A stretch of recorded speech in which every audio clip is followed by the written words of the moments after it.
नमस्कार दोस्तों, टिकोड एग्ज़ाम के इस ऑनलाइन प्लेटफॉर्म पे मैं दिलीप कुमार नरूला आपका फिर से एक बार स्वागत करता हूं। आज हम लोग फिर एक नया टॉपिक लेके आए हैं मैथ्स का, वर्क एंड टाइम, कार्य और समय। बहुत ही इम्पोर्टेंट टॉपिक, बहुत ही महत्वपूर्ण और हर एग्ज़ाम में इसके क्वेश्चन आने ही आने होते हैं। तो बहुत ही इम्पोर्टेंट चैप्टर है। पहले इस चैप्टर की बेसिक कॉन्सेप्ट को देखते हैं, इसके आने वाले क्वेश्चंस को थोड़ा बहुत जानते हैं, फिर उसके बाद फिर अगले लेक्चर पे पहुंचेंगे हम लोग इसके महत्वपूर्ण क्वेश्चनों को देखेंगे, महत्वपूर्ण प्रश्नों को देखेंगे और उनको कैसे सॉल्व करना है उसको देखेंगे। अब हम लोग बढ़ते हैं इसके कॉन्सेप्ट के लिए। वर्क एंड टाइम, कार्य और समय।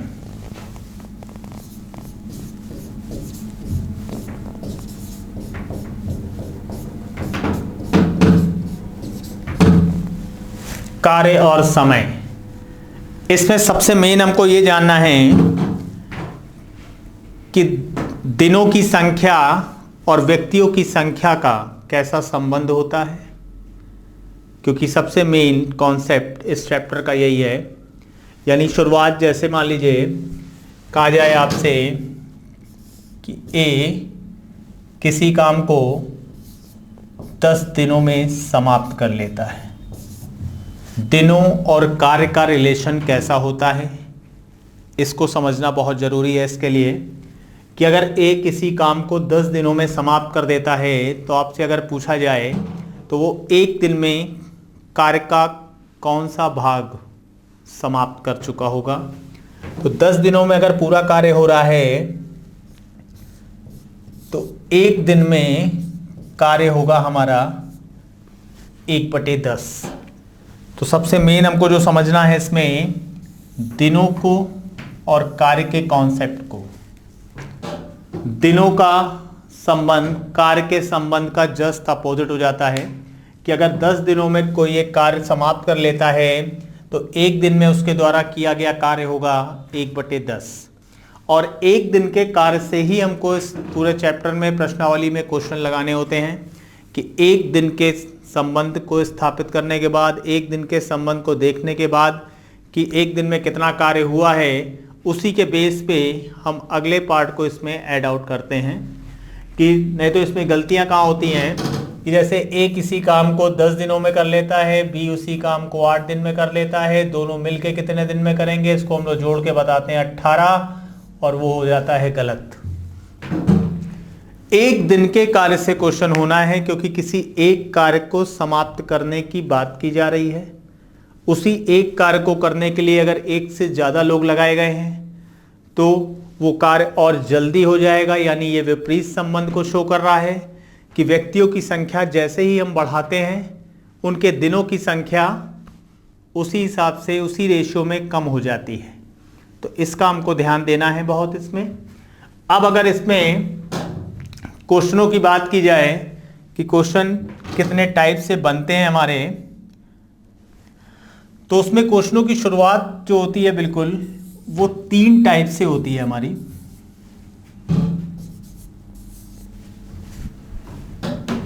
जैसे ए किसी काम को 15 दिन में कर लेता है, बी उसी काम को 30 दिनों में कर लेता है। पूछा जाए कि ए और बी मिलकर उस कार्य को कितने दिन में करेंगे।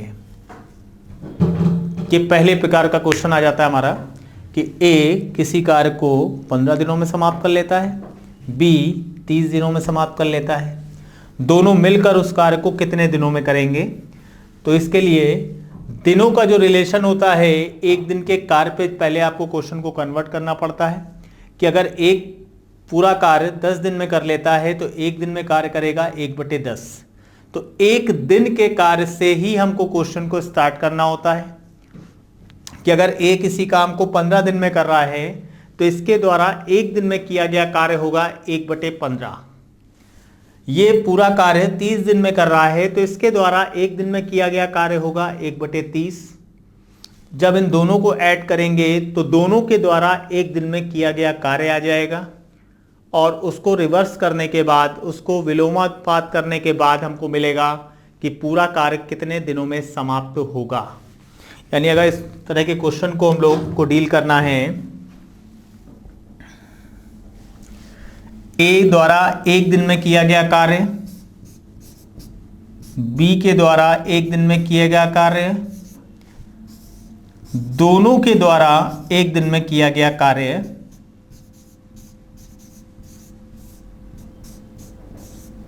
1/10। इसको जैसे ही आप रिवर्स करते हो तो ये दिनों में चेंज होगा और ये आ जाएगा 10 दिन। तो इसको हमको ध्यान देना पड़ेगा कि अगर कोई कार्य 15 दिनों में हो रहा है तो एक दिन में इसके द्वारा किया गया कार्य होगा 1/15। बी अगर किसी कार्य को 30 दिन में कर रहा है तो इसके द्वारा एक दिन में किया गया कार्य होगा 1/30। और इन दोनों को जब हम जोड़ेंगे तो ये जो 1/10 आया है ये इन दोनों के द्वारा एक दिन में किया गया कार्य है। और इसको रिवर्स करने के बाद हमको पता लगेगा पूरा कार्य दोनों मिलकर कितने दिनों में समाप्त कर लेते हैं। इस तरह के पहले प्रकार के क्वेश्चन का टाइप आ जाता है हमारा। दूसरे प्रकार के क्वेश्चन पे जब आप पढ़ते हो तो इसमें हमको दिखाई पड़ता है कि ए और बी मिलकर किसी कार्य को 15 दिन में समाप्त कर लेते हैं। ए अकेला उस कार्य को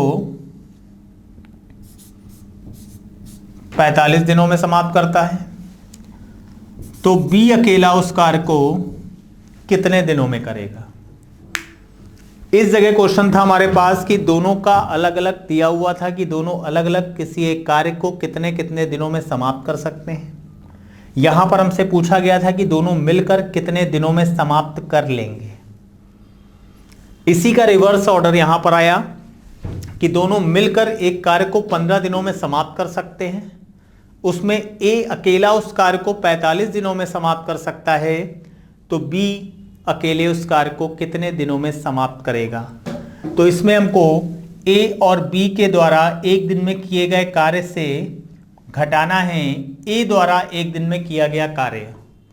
तो इससे हमको मिलेगा क्या, बी द्वारा एक दिन में कितना कार्य हुआ, और उसको विपरीत करते ही हमको मिल जाएगा कि बी अकेले उस कार्य को कितने दिनों में समाप्त कर लेगा। तो अगर इस क्वेश्चन को हम लोग सॉल्व करें तो 1/15 1/15 क्या आया, ए और बी द्वारा एक दिन में किया गया कार्य। इसमें से माइनस करना है 1/45, ये क्या है, ए द्वारा एक दिन में किया गया कार्य। इसको जैसे ही माइनस करते हैं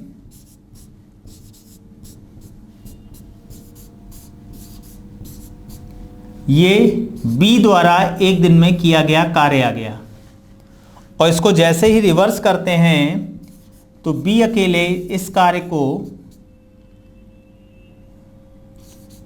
22 से ही 1/2 दिनों में समाप्त कर देगा। ये है हमारा सेकेंड टाइप। इसी का जस्ट रिवर्स ऑर्डर, यानी टोटल 3 चीजें हमारे पास कि ए अकेला किसी कार्य को कर रहा था, बी अकेला कर रहा था, दोनों मिलके कितने दिन में करेंगे। ये हमारा क्वेश्चन का फर्स्ट टाइप होता है। शुरुआत जो इस चैप्टर के क्वेश्चन की आती है वो यहीं से आती है। उसके बाद जब इसी को थोड़ा सा आगे बढ़ाया हमने तो हमको दिखाई पड़ा कि ए और बी मिलकर किसी कार्य को कर रहे हैं 15 दिन में। ए अकेला कर रहा है 45 दिनों में, बी अकेला कितने दिनों में इस कार्य को समाप्त कर लेगा। तो ए और बी द्वारा एक दिन में किए गए कार्य से हम लोगों ने घटाया ए द्वारा एक दिन में किया गया कार्य, और इसको घटाते ही हमको मिला कि बी अकेले इस कार्य को 22 से ही 1/2 दिनों में समाप्त कर देगा। फिर हम पहुंचते हैं अपने तीसरे टाइप के क्वेश्चन पे।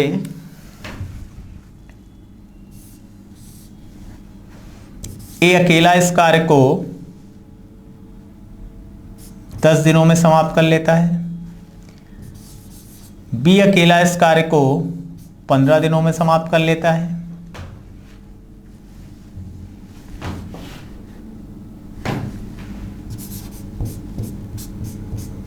दोनों ने कार्य प्रारंभ किया।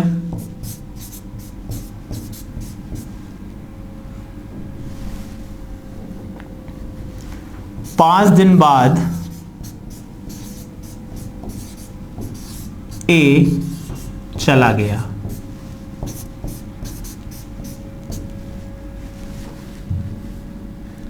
शेष कार्य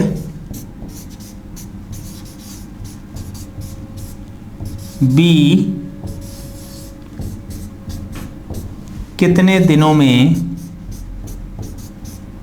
करेगा।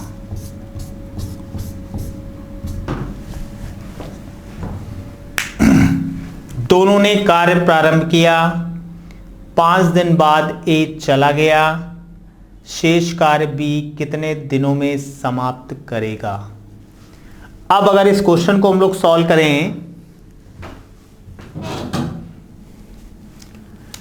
कि ए हमारा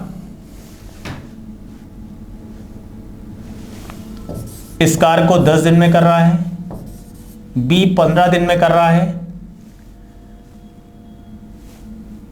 5 दिन बाद ए जा रहा है, ए चला गया। शेष कार्य बताना है बी कितने दिनों में समाप्त करेगा। इसको लगाने के दो तरीके हमारे पास, कि एक पहले हमने लगाया कि इसका अगर एक दिन का कार्य देखें कि ए का एक दिन का कार्य होगा 1/10, तो 5 दिन का कार्य होगा 5/10 यानी 1/2 कार्य। इसी प्रकार बी का एक दिन का कार्य होगा 1/15, तो इसका 5 दिन का कार्य होगा 5/15 यानी 1/3 कार्य। कुल कितना कार्य समाप्त हो गया? 5/6 कार्य। जब कार्य भिन्न में दिया होता है तो उस समय हमको कुल कार्य लेना होता है 1। प्रतिशत में जब बात की जाती है तो कुल कार्य लेते हैं 100%। तो यानी वर्क एंड टाइप और इसके बाद वाला चैप्टर जो है पाइप और टंकी, इसमें आपको ध्यान देना है, इसमें कार्य को मोस्टली ज़्यादातर वो लोग भिन्न में देते हैं, तो उससे कंफ्यूज नहीं होना है। भिन्न में देने का मतलब पूरे कार्य की वैल्यू हो जाएगी 1, और अब उसमें से 5/6 कार्य हमारा समाप्त हो चुका है। तो अगर शेष कार्य निकालना है तो 1 से जब इसको माइनस किया जाएगा तो इसकी वैल्यू कितनी बचेगी? 6 - 5, ये बचा हमारे पास 1/6। अब ये कार्य करना किसको है? ये कार्य करना है बी को, क्योंकि ए जा चुका है। शेष कार्य बी को समाप्त करना है, और शेष कार्य बी को करना है तो ये पूरा कार्य करता है 15 दिनों में। तो शेष कार्य 1/6 जो हमारे पास बचा है 15 दिन में पूरा कार्य करता है, तो 1/6 कार्य कितने दिनों में समाप्त करेगा। तो इसको जब 3 से डिवाइड करते हैं, 3 2 = 6, 3 5 ये आ गया हमारा 2 होल 1/2 डेज। यानी बी शेष कार्य 2 सही 1/2 दिनों में समाप्त कर देगा। लेकिन अब इसी क्वेश्चन को अगर हमको ट्रिक से लगाना है, जल्दी लगाना है, तो इसको कैसे सॉल्व करेंगे उस पर ध्यान देते हैं थोड़ा सा। कि अगर कहा जाए ए और बी ने मिलकर कार्य स्टार्ट किया, प्रारंभ किया ए और बी ने मिलकर, लेकिन 5 दिन बाद ए ने कार्य छोड़ दिया। अगर ए ने 5 दिन बाद कार्य छोड़ा है तो इसका मतलब शेष कार्य बी को करना है। अगर थोड़ी देर के लिए हम इन दोनों के कार्य को अलग अलग कर दें कि ए पूरा कार्य 10 दिन में करता है, तो 5 दिन में इसने कितना कार्य किया। ए अगर पूरा कार्य 10 दिनों में करता है तो 5 दिनों में ये कितना कार्य करेगा। 5 दिनों में इसके द्वारा किया गया कार्य होगा 1/2, यानी ए ने आधा कार्य समाप्त कर दिया। अब शेष बचा आधा कार्य कौन करेगा? बी करेगा। बी पूरा कार्य करता है 15 दिनों में, तो आधा कार्य कितने दिनों में समाप्त करेगा? 7 सही 1/2 दिनों में, 7.5 दिनों में। जिसमें से 5 दिन कार्य वो एक के साथ कर चुका है। तो शेष कार्य का समय आ गया इसका 2 सही 1/2। तो इसका हमको ध्यान देना पड़ेगा। ये जो ट्रिक है हमारी, इसका ध्यान कि ये कब यूज करनी है आपको, कि ए ने 5 दिन कार्य करने के बाद छोड़ दिया। ए का पूरा कार्य था हमारा 10 दिन का, 5 दिन में इसने कार्य किया 5/10, यानी आधा कार्य ए ने समाप्त किया। शेष बचा आधा कार्य किसने किया, बी द्वारा किया गया। बी पूरा कार्य करता है 15 दिनों में, तो आधा कार्य कितने दिनों में करेगा, 7.5 दिन में, जिसमें से 5 दिन कार्य वो ऑलरेडी ए के साथ कर चुका है। तो 7.5 में से 5 माइनस करते ही हमारे पास आया 2 सही 1/2 दिन। तो 2 सही 1/2 दिन आंसर हो गया हमारा। तो 2 तरीके थे इसको सॉल्व करने के हमारे पास। एक हमारा था ये, और दूसरा था ट्रिक वाला कि जिसमें हमको समय कम लगा। तो समय की बचत करते हुए अगर हम आगे बढ़ते हैं तो क्वेश्चन बहुत जल्दी सॉल्व किए जा सकते हैं। अब इसके बाद बढ़ते हैं कि इसमें एक और चौथे टाइप का क्वेश्चन किस प्रकार आता है, उसको ध्यान देते हैं। उसके लिए छोटा सा फॉर्मूला आपको ध्यान देना पड़ेगा।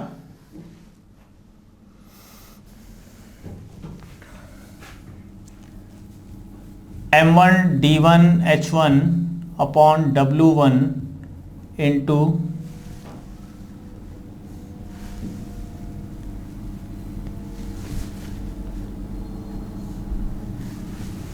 M1 D1 H1 upon W1 into R1 is equal to M2 D2 H2 upon W2 into R2। अब इसमें ध्यान दीजिए कितनी अननोन फिगर्स दिखाई पड़ रही है हमको। M1 D1 H1 W1 R1, 5 unknown figure. उसी का सेकेंड पार्ट यहां पर दिया है M2 D2 H2 W2 और R2। अब इसमें हमको पहले ध्यान देना है कि M1 M2 क्या है। M1 और M2 ये हमारा व्यक्तियों की संख्या है।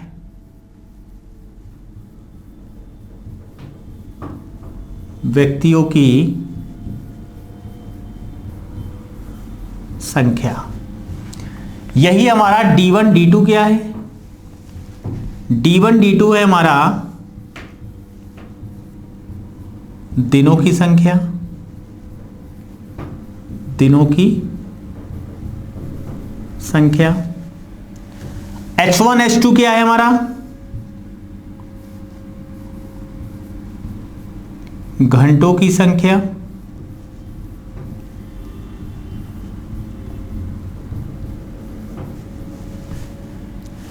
W1 W2 क्या है,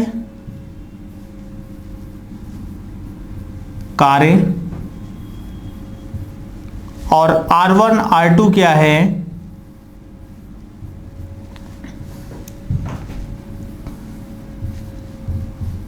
कुल खर्च। अब इसका हमको ध्यान देना है कि M1 D1 H1 upon W1 into R1, इस 5 में से जितनी चीजें हमको क्वेश्चन में दी होंगी उतनी वैल्यू हम रखने के बाद बाकी को हटा देंगे। उतनी ही चीजें इधर भी रखनी है, जिसमें से कोई एक चीज वो हटा के आपसे पूछेगा। जैसे इधर का हमने यूज किया M1 और D1, तो इधर की 2 वैल्यू यूज होंगी M2 और D2। टोटल अननोन फिगर हो गई 4, जिसमें से 3 का मान वो देगा, चौथा आपको निकालना होगा। ये हमको ध्यान देना है। अब उसमें M1 M2 क्या है, व्यक्तियों की संख्या है। अब ये कोई एक प्रकार के व्यक्ति होने चाहिए, या तो आदमी आदमी, या औरतें, या बच्चे। ये नहीं कि इधर आदमी रख दिया, इधर बच्चे रख दिया, या इधर औरतें रख दिया, इधर आदमी रख दिया। कोई एक प्रकार के ही व्यक्तियों को हम इसमें स्थान देते हैं कि अगर इधर आदमी रखे हैं तो इधर भी आदमियों की संख्या ही आनी चाहिए, इधर औरतें रखी हैं तो इधर भी औरतों की संख्या ही आनी चाहिए, इधर बच्चों की संख्या रखी है तो इधर भी बच्चों की संख्या ही आनी चाहिए। ठीक है, D1 D2 है हमारा दिनों की संख्या, और H1 H2 घंटों की संख्या, W1 W2 कार्य है, वर्क है, सम की जैसे कह दिया दुगुना कार्य, 3 गुना कार्य, 5 दीवारें खड़ी कर रहा है, 10 दीवार खड़ी कर रहा है, इस तरह की चीज़ें जब बोलता है, 5 खिलौने बनाए उसने 10 खिलौने बनाए, तो ये कार्य को डिनोट कर रहा है। और बचा R1 R2 जो सबसे ज़्यादा गलत होने वाला स्थान है हमारा, पॉइंट है हमारा R1 R2, रुपए के नाम पे जो भी वैल्यू दी हो वो केवल यहाँ पर नहीं रखी जाती। इसके लिए हमको ध्यान देना है, कुल खर्च को डिनोट करती है ये फिगर, कुल खर्च, ना कि प्रति यूनिट खर्च। अब इसके बाद जब इसके क्वेश्चनों पे हम लोग बढ़ते हैं तो उसके लिए एक बार फिर से अगर रिवीजन के तौर पे देखें कि दिनों को जैसे ही 1/, में चेंज करते हैं कार्य में कन्वर्ट हो जाता है कि एक दिन में कितना कार्य आया, क्योंकि आपको ध्यान देना है दिनों की संख्या को आपको एक दिन के कार्य में कन्वर्ट करने के बाद ही उसके क्वेश्चनों को सॉल्व करना होता है। तो ये सबसे पहली गलती का पॉइंट, इसका ध्यान देना है। क्वेश्चनों के शुरुआती दौर में 3 टाइप आपको दिखाए गए सामने, इसी तरह के क्वेश्चन से आपकी मुलाकात होगी कि पहले टाइप में हमारा ए किसी कार्य को 15 दिन में कर रहा है, बी 30 दिनों में कर रहा है, दोनों मिलके कितने दिन में करेंगे, तो इसका 1 दिन का कार्य, इसका 1 दिन का कार्य जोड़ा तो आया दोनों का 1 दिन का कार्य 1/10, और पूरा कार्य आया 10 दिन। इसी तरह यहाँ ए और बी का दिया था, ए का अकेले दिया, उसमें बी का पूछा गया, उसको भी 1 दिन के कार्य से हम लोग ने सॉल्व किया। और यहाँ पर था तीसरा टाइप हमारा कि जिसमें कुछ दिनों बाद एक कार्य छोड़कर चला जाता है, तो इस तरह के क्वेश्चंस आपको मिलते रहेंगे, और इसको अभी हम लोग क्वेश्चनों को अगले लेक्चर में सॉल्व भी करेंगे। फिर इसके बाद चौथा टाइप जो क्वेश्चन बनता है हमारा, इस फॉर्मूले के बेस पे बनता है, इसको हम लोगों ने समझा। इसके बस R1 R2 का गलत होने वाला पॉइंट था, उसको आपको बहुत विशेष ध्यान देना पड़ेगा कि R1 R2 कुल खर्च को डिनोट करती है फिगर, ना कि प्रति यूनिट खर्च को। प्रति दिन का खर्च, प्रति सप्ताह का खर्च, इस तरह की वर्डिंग दी होगी तो नहीं रखा जाएगा। यहाँ पर कुल खर्च को डिनोट करती है फिगर, इसका विशेष ध्यान रखिएगा। अब इसके बाद हम लोग अगले लेक्चर में इसके क्वेश्चनों से परिचय करेंगे, इसके क्वेश्चनों को जानेंगे, और उसके बाद फिर उसके लॉन्ग कट और शॉर्ट ट्रिक को समझेंगे। धन्यवाद।